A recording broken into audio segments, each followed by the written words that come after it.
আসসালামু আলাইকুম। আমি doctor Nazbin Akter Ruby, gynaecologist এবং ইনফার্টিলিটি স্পেশালিস্ট। প্রতিদিন চেম্বার করছি রেডিয়াম ডায়াগনস্টিক সেন্টার, জয়দেবপুর শাখা।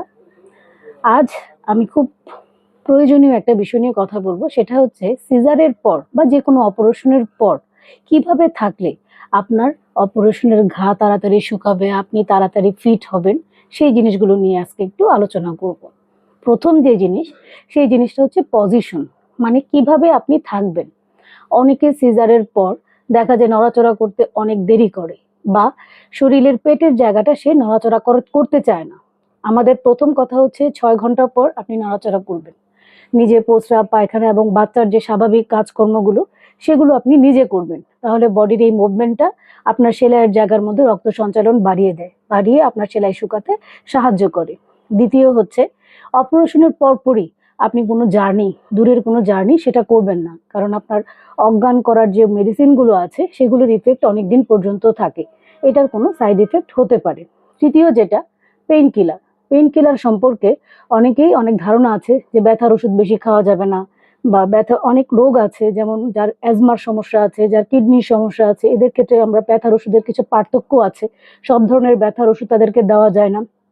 সেই জন্য ব্যথার ওষুধ যেটা, সেটা হচ্ছে আপনি অ্যাকর্ডিং টু ডক্টর অ্যাডভাইস, মানে আপনার চিকিৎসক আপনাকে যে ওষুধটা অ্যাডভাইস করবে, আপনি সেই পেন কিলারটা নির্দিষ্ট সময় পর্যন্ত নির্দিষ্ট ডোজে সেটা খাবেন। ঠিক আছে?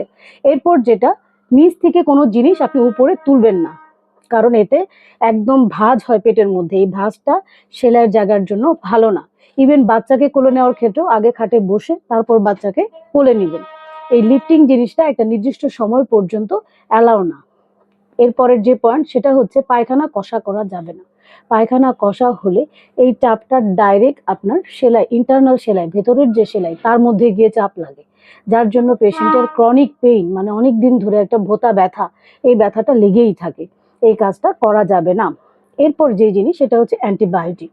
অ্যান্টিবায়োটিক হচ্ছে আমরা যে কোনো ঘা শুকানোর জন্য, যাতে সেখানে ইনফেকশন না হয়, সেটা দিয়ে থাকি। সেই জন্য অ্যান্টিবায়োটিকের যে কোর্সটা আমরা যে কদিন খেতে বলি এবং যেই ডোজগুলো মেনটেন করতে বলি, সেটা আপনাকে সময় মতো মেনটেন করতে হবে। বিশেষ করে একটা ওষুধ আমরা 6 ঘন্টা পর পর দিই, সেই ওষুধটা চেষ্টা করতে হবে 6 ঘন্টা পর পর মোবাইলে দরকার পড়লে অ্যালার্ম দিয়ে সেই ডোজটা কমপ্লিট করা। এবার বলবো কিছু সাইন অফ ইনফেকশন, মানে কখন আপনি বুঝবেন যে আপনার সেলাইটার মধ্যে ইনফেকশন হচ্ছে, আমাকে দ্রুত ডাক্তারের কাছে যেতে হবে। প্রথম, আপনার জ্বর, অনেক হাই ফিভার। দ্বিতীয়ত, আপনার ব্যান্ডেজটা ভিজে গেছে, সেখানে পাস হতে পারে বা দুর্গন্ধ হতে পারে, ভিজে গেছে। 3 নাম্বার, সিজারের পর